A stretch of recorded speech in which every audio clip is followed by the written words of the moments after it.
आज हम आपके लिए लाए हैं बहुत ही महत्वपूर्ण अध्याय, जिससे कि सर्वाधिक प्रश्न पूछे जाते हैं। और जब इस अध्याय से प्रश्न पूछे जाते हैं तो विद्यार्थी अक्सर घबरा जाते हैं या भ्रमित हो जाते हैं। क्यों हो जाते हैं, जानेंगे इस कक्षा के दौरान। नमस्कार, मैं अमिता के कक्षा में आप सभी का स्वागत है। तो कक्षा को प्रारंभ करते हैं। ध्यान देंगे सभी लोग। कक्षा को आरंभ करने से पहले जान लेते हैं अध्याय का नाम क्या है। तो आज की चैप्टर है अलंकार। नाम सुनकर लग रहा होगा कि ये कैसा चैप्टर है, लेकिन जितना नाम सुनकर मुश्किल लग रही है उतना ही ये आसान है। तो ऑलरेडी कक्षा की शुरुआत हो चुकी है। अलंकार को अगर हम संधि विच्छेद करते हैं तो होती है अलम प्लस कार। अलम क्या है? अलम का अर्थ होता है आभूषण, गहना, राइट। और कार का अर्थ होता है करने वाला, तो यानी पहनने वाला। आभूषण को पहनने वाला उसे हम अलंकार कहते हैं। अगर हम संधि विच्छेद करते हैं तो आसानी से समझ में आ जाती है। तो इसका अर्थ होता है आभूषण। अब आपसे मैं एक सवाल यहाँ पर करती हूँ कि आभूषण का प्रयोग कौन करता है? एग्जैक्टली आभूषण का प्रयोग क्या करते हैं? लेडीज लोग, औरत लोग। औरत का गहना ही होता है आभूषण। इंग्लिश की बात करें तो उसे ऑर्नामेंट्स कहते हैं। इसे ऐसे समझिए, कोई भी लड़की की शादी नहीं होती है तो वो सिंपल रहती है, साधारण रहती है। लेकिन उसी लड़की की अगर शादी होती है तो वो सारे आभूषण से लद जाते हैं, तो वो बेहद सुंदर दिखने लगती है। क्यों? क्योंकि उसने ऑलरेडी गहना पहन लिया है पूरा। तो जब लड़की सुंदर लग सकती है किससे? गहने से, आभूषण से।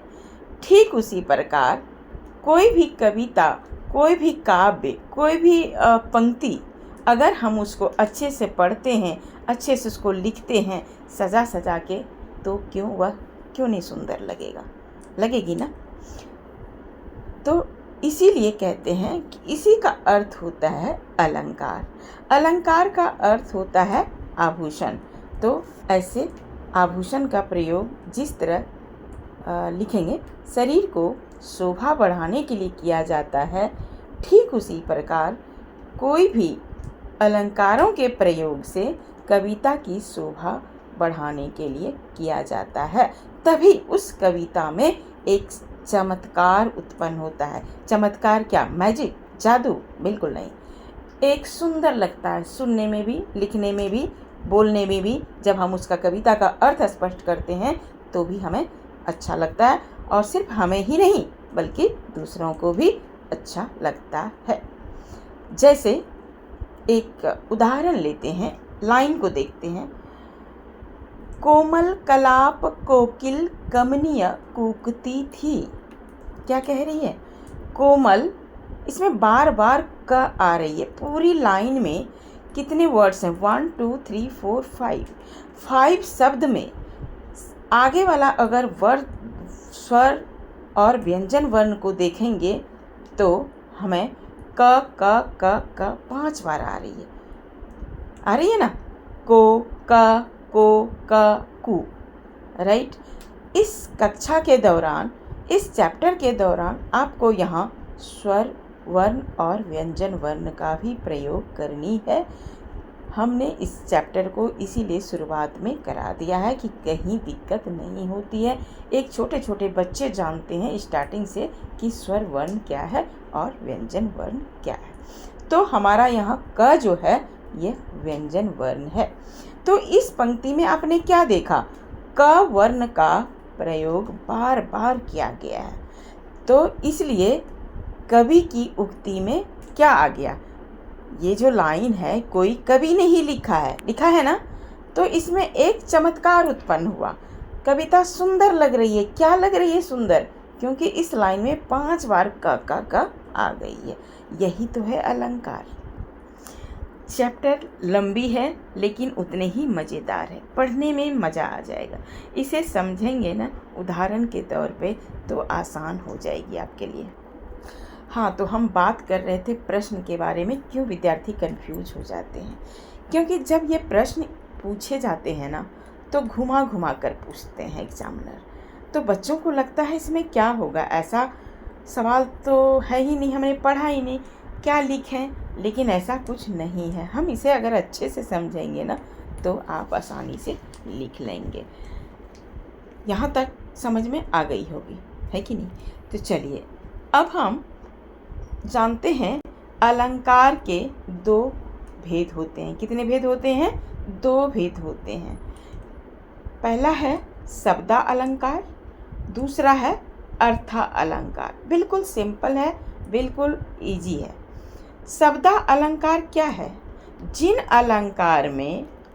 अलंकारों में आभूषणों में शब्दों का चमत्कार पर बल दिया जाता है, ये मैं नहीं कह रही हूँ, बुक्स कह रही है, किताब कह रही है आपकी।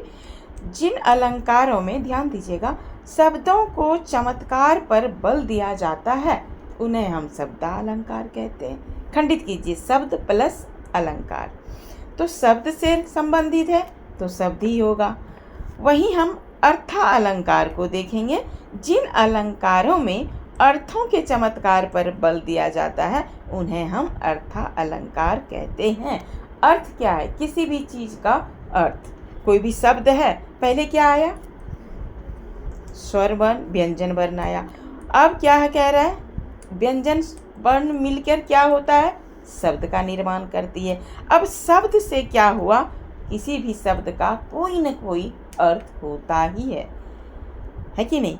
लेकिन उसका प्रयोग जो है, प्रयोग भले ही कई जगह किया जाए, लेकिन हमेशा कहीं ना कहीं, चाहे वो इंग्लिश वर्ड्स हो चाहे हिंदी वर्ड्स हो, कहीं ना कहीं प्रयोग उसके कई मीनिंग होते हैं, अर्थ होते हैं। तो अलंकार के अर्थों में जब हम चमत्कार पर बल दिया जाता है उसे हम अर्था अलंकार कहते हैं। तो अब जो है यहीं तक हम पढ़ेंगे शब्दा अलंकार और अर्था अलंकार का।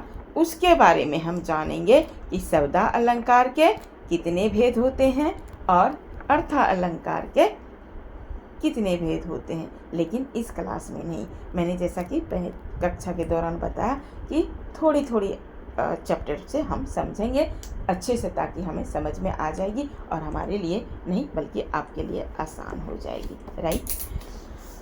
तो आशा करती हूँ कि समझ में आ गई होगी। तो आज की क्लास पसंद आती है तो लाइक शेयर एंड सब्सक्राइब करें ताकि दूसरों को भी समझने में आसानी होगी। तो आज की कक्षा को यहीं ख़त्म करती हूँ। मिलती हूँ अगली कक्षा में, तब तक के लिए take care and bye bye.